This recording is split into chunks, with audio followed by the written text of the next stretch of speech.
Assalamualaikum warahmatullahi wabarakatuh. Saya Tias Istiqomah akan mempresentasikan tentang hubungan komunikasi hingga terbentuknya inovasi dalam mata kuliah komunikasi organisasi. Komunikasi dan inovasi organisasi, di mana komunikasi itu tidak bisa dilakukan dalam area terbatas. Artinya, antara dua orang yang sedang berkomunikasi harus bisa menerima pendapat orang lain. Adapun dari hasil komunikasi yang efektif nantinya bisa terbentuk sebuah inovasi. Komponen-komponen yang ada dalam komunikasi diantaranya ide generation, collaboration, feedback loop, dan knowledge sharing. Ide generation adalah adanya pertukaran ide di antara orang satu dengan orang yang lainnya. Sedangkan collaboration yaitu dilakukan dengan koordinasi lintas fungsi untuk mencari sebuah solusi.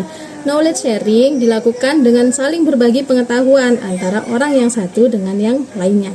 Dan feedback loop adalah sebuah komunikasi yang dilakukan dengan tujuan untuk bisa mempercepat pengembangan sebuah inovasi.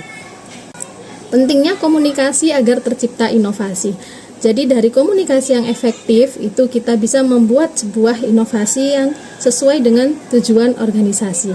Di mana 5 langkah yang diperlukan dalam mencari ide inovasi adalah idea generation, idea screening, development, testing, hingga yang terakhir adalah implementasi atau mengimplementasikan ide-ide yang sudah dikumpulkan dari masing-masing individu dalam organisasi tersebut. Selanjutnya adalah model komunikasi. Di sini ada 3 model. Yang pertama transmission model, interaction model, dan transactional model. Transmission model itu adalah komunikasi satu arah di mana sender hanya memberikan satu komunikasi ke penerima tanpa ada feedback dari penerima. Resiko yang ada di sini adalah adanya noise atau salah pengertian dan salah paham yang bisa diterima oleh penerima pesan. Misalkan dalam sebuah organisasi dibentuklah sebuah SOP yang harus dilakukan oleh seluruh tim di organisasi tersebut.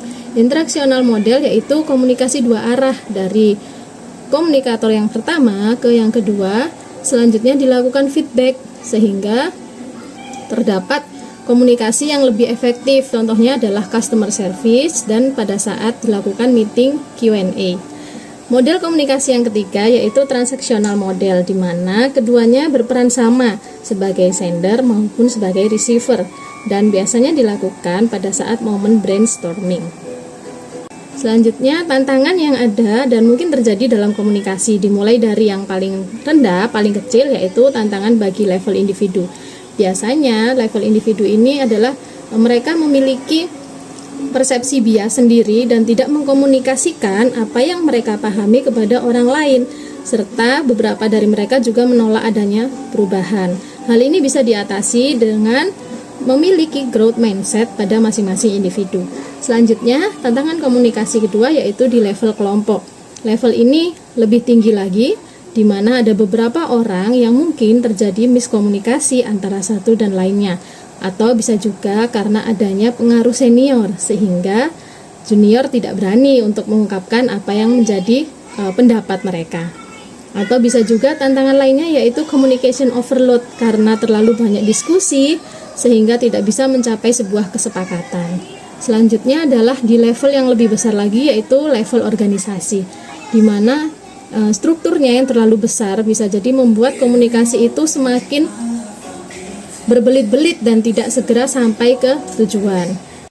Rekomendasi komprehensif untuk bisa membuat sebuah inovasi melalui komunikasi yaitu dimulai dengan diagnosa atau menganalisa masalah yang dilakukan dengan survei maupun interview.